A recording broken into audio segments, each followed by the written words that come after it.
So the reason why you can't change your golf swing is because you're practicing incredibly wrong. So you might be working on the exact right thing for your golf swing, but you're trying to do it via using too much of this, your conscious brain. How fast is a golf swing? It is pretty fast. Let's hit a shot here. Now, that golf swing was over in probably just about a second, maybe a little bit less. You really think you're going to be able to control that by using your conscious brain and thinking yourself into positions, let's say mid downswing? No, you're not. But most of you will have a drill to do. So let's say I'm doing a pump drill, for example. You'll do that. Out of 100 balls, well, probably 25 of them, something like that. And then you'll just try to think the position for the others. Maybe it might be because you're lazy with your practice, or maybe it's just because you just generally don't know how many reps you need to do doing a drill whilst you're practicing. Now, the answer to that is, how many reps should I do doing a drill in my practice session? Every ball, every single ball. We're here trying to retrain a movement pattern. Our conscious brain, just thinking of it without a drill, it's going to do nothing. We need to force ourselves to do it. So whether that's with a drill, so moving through it, like we said, a pump drill would be great. Whether we're trying to work on rotation, doing a preset impact drill. Let's say whether we're trying to work on our swing path. So we could have, let's say, an avoidance drill up here. We need to do that on every single rep we have. We're rebuilding the pattern. We need to do it here too, into a net. We want to focus on our body movement. We want to get this movement down as good as we can without being distracted about ball flight. Because I'll tell you what, you can hit a good golf shot doing practically anything. I could stand up on the driving range and pretty much do any technique you could possibly want, and I could hit a golf shot well doing absolutely anything. But how consistently am I going to do a specific move well?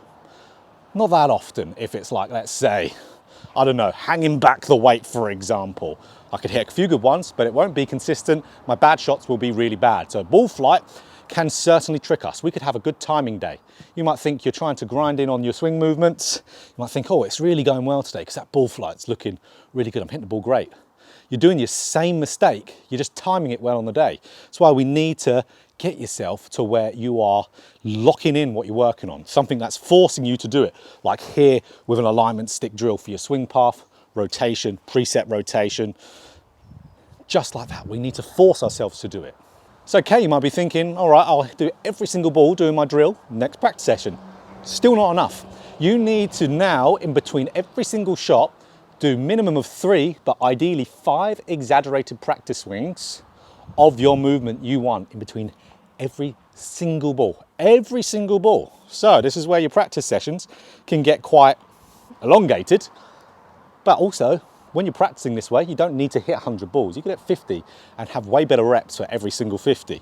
So let's say rotation is my goal. I'm gonna do 3 to 5 really exaggerated, Alex Noren style, exaggerated practice swings, maybe slow motion. And then what do? The drill on my actual shot, and then I hit the shot. And then my next one. Okay, same thing, exaggerated practice movements here, really slow, really controlled. Do it as extreme as you possibly can, way more than you would actually be able to do in a shot, because remember, we're retraining the subconscious brain. This is all we're doing. We're retraining a motor pattern that we have kind of already learned, but we're trying to do it differently. So we've got to overload that subconscious with the new pattern if we want to make the change at, a rate that isn't an absolute snail's pace. So, again, 3 to 5. Again, let's say it's rotation, preset rotation drill. Great. But you can optimize it even more than that. You can do something else. Now, this is where one of my favorite things, and this is the thing where you get to the point you're thinking, okay, my practice swing is looking great, but I just lose it when I get to the golf ball.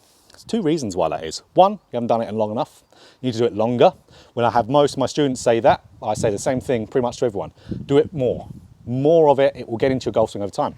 We're retraining this subconscious brain. We've got to overload it with this new movement pattern. You hitting golf ball, that's where your brain is going to do what it normally wants to do. So this is called transference practice. So this is where there's something that gaps in between practice swing and golf shot. Hitting something that isn't a golf ball, because our brain's wired to moving a certain way with a golf ball.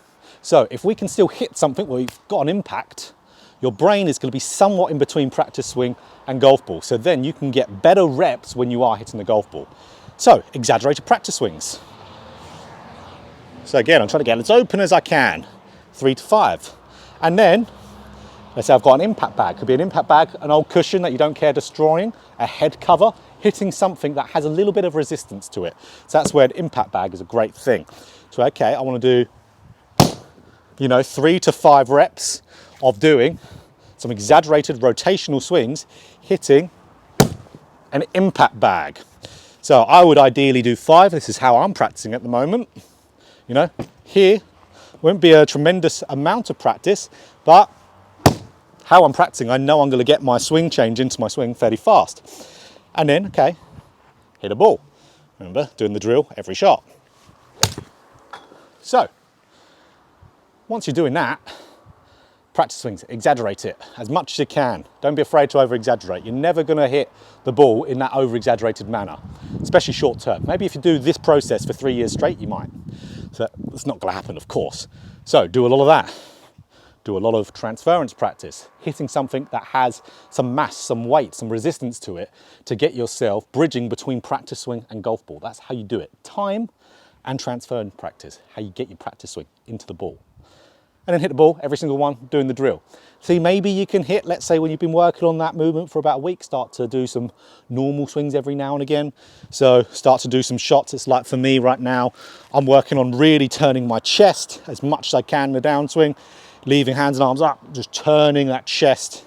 So then I'd hit a few shots, more normal speed, like that kind of thing. So you can see crazy looking rotation there.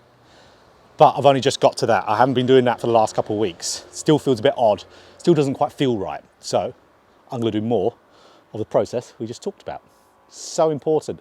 That's why having something like this, it can just be a cheap net. You can have foam balls that you're hitting into it. It doesn't really matter. But this is where this is going to be way easier to do it into a net, for example. Way, way easier, because then, of course, how loud is that going to be? An impact bag at driving range. It'll be pretty loud, and you are going to be there for quite a while. And you won't be spending money, obviously spending money to buy a net, of course, buy the stuff you need. But after that, it's an investment in your golf game. And then you can go and practice, get all these reps in without having to pay for golf balls every single time you want to go and practice. So if you follow this, guys, you're going to be on your way to really making some good swing changes at a decent time. So now you can see how a lot of this isn't because, let's say it's been like laziness or something. It's because this information isn't really out there. Mostly, I would say probably instructors would put this kind of information behind a paywall maybe, but I haven't really heard this being talked about with instructors. Anyway, they do this in every other sport bar golf. Transference practice, lots of exaggerated repetitions. That's of course done with golf, and then drilling the hell out of the movement. That's how you're going to get there. So it's very, very different to how you normally practice. I doubt any of you are practicing in this way, in this structure. If you do this and you make sure your technical practice looks like this, you're going to make some big improvements of what you want in a very short space of time. That's how you can make a swing change quickly. So if you like this video, of course, click that like button if you want more golf instruction just like this. Hit the subscribe button, hit the bell button to be notified every time I put out a video. So do this structure, you're going to make your swing change.